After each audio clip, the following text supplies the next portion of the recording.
What's a horror book that contains murder and ancient myths? Well, my name is Hashwit, and I am here with my brother Pavit, who has recently read the book called Five Midnights. I want to interview him about this book because it sounds cool. Thank you, Huswith, for the intro. My name is Pavit, and I've just read Five Midnights by Davila Cardinal, and it's such a great horror story that I really want to talk to you about. I have a few questions about the book and about your reaction to the book. So would you like to hear the first one? Of course! Okay, first, could you summarize the book for me and the audience, please? Just to form a base for the rest of the questions. Also, try not to spoil it. Just include plot and narrative structure, please. Yeah, so here's a light summary. Two teens with two stories meet up in Puerto Rico. They team up to figure out the cause of several murders that all have a pattern where the victims are killed when they do something bad on the eve of their 18th birthday. Okay. This is where the fictional part of the story comes in. This pattern forced our protagonists to go back to the time at the 13th birthday of the victims, when their mothers tried to simply scare them by summoning a curse of a mysterious boogeyman to hunt them down if they did anything bad like drugs or robbery. That's scary. Yeah, and there's also antagonists who yearn to kill one of the protagonists, as she is considered a gringa, or meaning foreigner, and is making opponents with those people. Eventually, the protagonists get all the monster mothers together and attempt to ward off the curse, but it came back one last time for the male protagonist's 18th birthday. The curse wouldn't leave without a sacrificial lamb, and when the antagonists arrived to end things, one of them was killed by the last of the curse after a big fight. Oh. That was where it ended, but my summary was the vaguest possible summary because I don't want to spoil anything. Oh gosh, there's so much stuff. I was lost halfway through. Why are there so many characters? Thank you for telling me, though. Oh, no problem. I have zero clue why there's so many characters. Alright, next question. What themes would you bring out of this novel and why? Ooh, tricky question.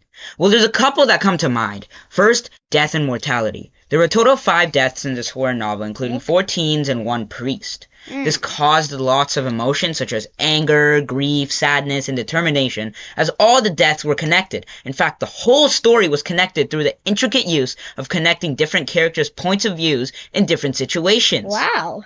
Another theme was that there were dark consequences for unacceptable actions. This theme works because before every death, something bad happened. One was going to sell drugs. One finished robbing a store. One consumed heroin after detoxifying for over 2 years. That's not bad, though. That is bad, because another one is one for not giving away the location of other characters, and one for almost running someone over. Oh gosh. And almost killing both protagonists.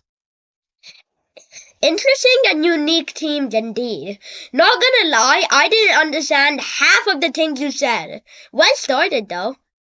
Yeah, sorry, this book's a little complex due to its mystery and the sheer amount of perspective, but I said what needed to be said. Thank you. It's fine, I kinda get it, okay? Next question? Go ahead. What are your thoughts and reflections that you can make after reading this book? Oh, I actually have a proper answer to this one. This book is one of those books that might give you nightmares if you read it at 1 in the morning. The author had such descriptive writing that I was able to picture the whole story in my head somehow. Like, really good imagery. Even if it included a fictional boogeyman. Why? 'Cause it's just such well written. Now, I can reflect that this book is very authentic with its culture as well, as it included tons of Spanish words and had portions of plot dedicated to describing the people or landscape of Puerto Rico. Ooh. It also shows how Puerto Rico is in an economic crisis while also having a supernatural and scary element lingering throughout the entire novel like the shadow in the back of the characters' heads. I thought that this book was an absolute masterpiece, and I really hope they make a movie about it. I bet I would feel the same way. Thank you for stating your opinion. I really want to read this book now. And this book is for young adults, and there are some complicated words, so it might not be the best for you. But there are lots of great horror books out there. I know, but this one's interesting. Since we now know that there are a ton of characters in this book, what do they contribute to the plot? Well, I can't spoil it, but each one adds a layer, thickening the plot. You see what I did there? It's like a metaphor. All the characters get introduced by the first 50 or so pages, and each one has a different effect.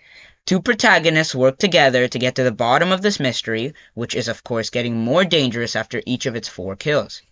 There are also support characters who help the protagonists get over their emotions from the losses of these murders, and there are antagonists other than the boogeyman who, after misunderstanding one thing, seek to kill the protagonist.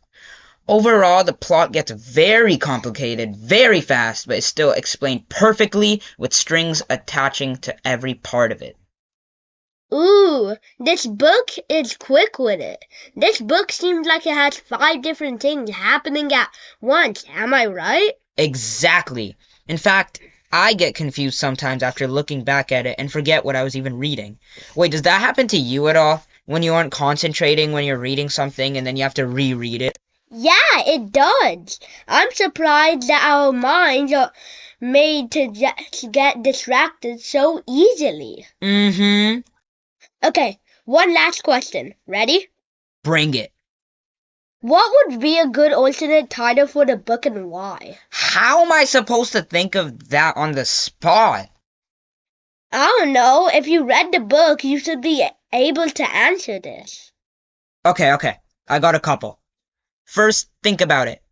A murderer or a monster? Enlighten me. Well, we know that someone, rather something, murdered a few kids all throughout San Juan and Puerto Rico. But after a bit, we realize that this murderer is a mysterious boogeyman who isn't human, but a shadow. Alright, not bad. Do you have one more?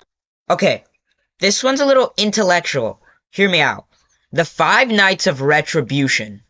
How did this one make sense? First of all, throughout the book, at every chapter it shows the date and time, and it starts from the midnight of July 4th, where the first murder happened, to early July 11th, which is rounded to 5 nights roughly. And there were also 5 people that were there at the 13th birthday and part of the gang that got cursed with the boogeyman.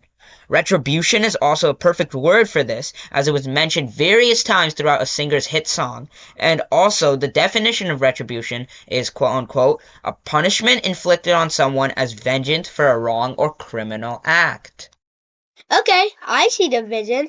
Alright, thank you so much, Pavit, for answering my confusing questions. That will be all for today's podcast episode of Between the Lines.